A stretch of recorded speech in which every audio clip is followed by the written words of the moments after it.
Ito naman ang gagawin natin, Bluetooth speaker. Ang issue nito, sabi ni sir, kailangan naka-plug in yung charger para magamit niyo yung Bluetooth speaker yan. Nanghihinayin si sir sa Bluetooth speaker na 'to dahil galing pa daw abroad yan. Sayang naman kung may stock lang.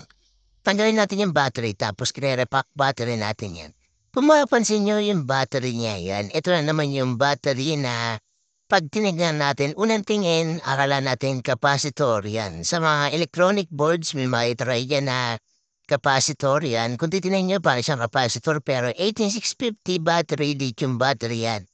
Ngayon, ang capacity niya 1.4 Ah, 7.4, 1.4 Ah. Ang ikakabit natin dito, 7.4, 3,500 mAh or 3.5 Ah yan. Upgraded 'to compared dun sa dating battery na nakakabit.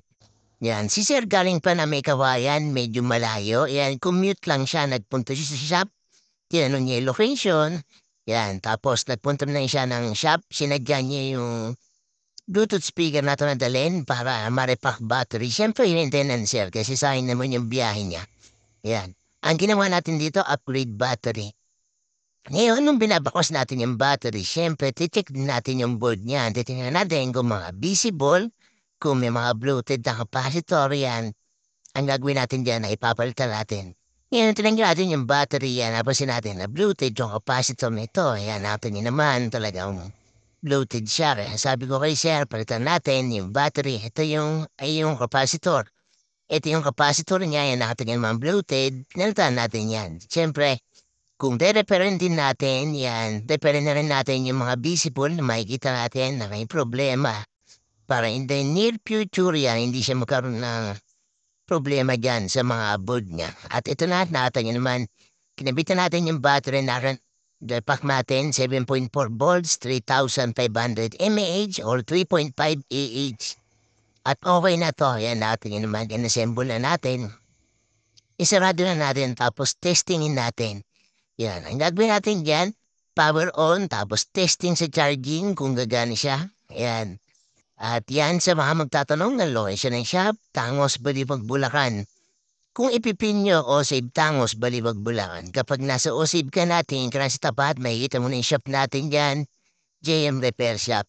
Sa mga inquiries ng repack battery, build battery, motorcycle battery, upgrade battery, Bluetooth speaker, impact, drill, yan. PM lang tayo at mababasa natin yung mga message na yan.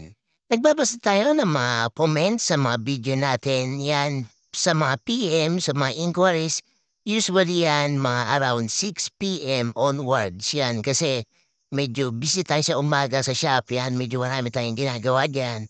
Hindi na tayo halos nakakahawak ng cellphone yan. Sa gabi lang talaga tayo. Nakakahawak yan sa mga nagre-reply tayo sa mga inquiries, sa mga comment yan, sa mga nagpapa-repair sa atin yan. Mapansin niya ito, nag-power on na siya tapos testingin natin sa charging kung gagana siya. Ayan, natin niya naman nag-charge at okay na to yung Bluetooth speaker ni Sir. Dinala na rin niya to pabalik yan. Sabi ni Sir pagka may pagkakataon na dalhin daw niya yung power bank naman. Ayan, at ito natin niya naman okay na yung repack battery natin, upgraded battery, 3,500 mAh or 3.5 Ah. Yan, ganito na lang.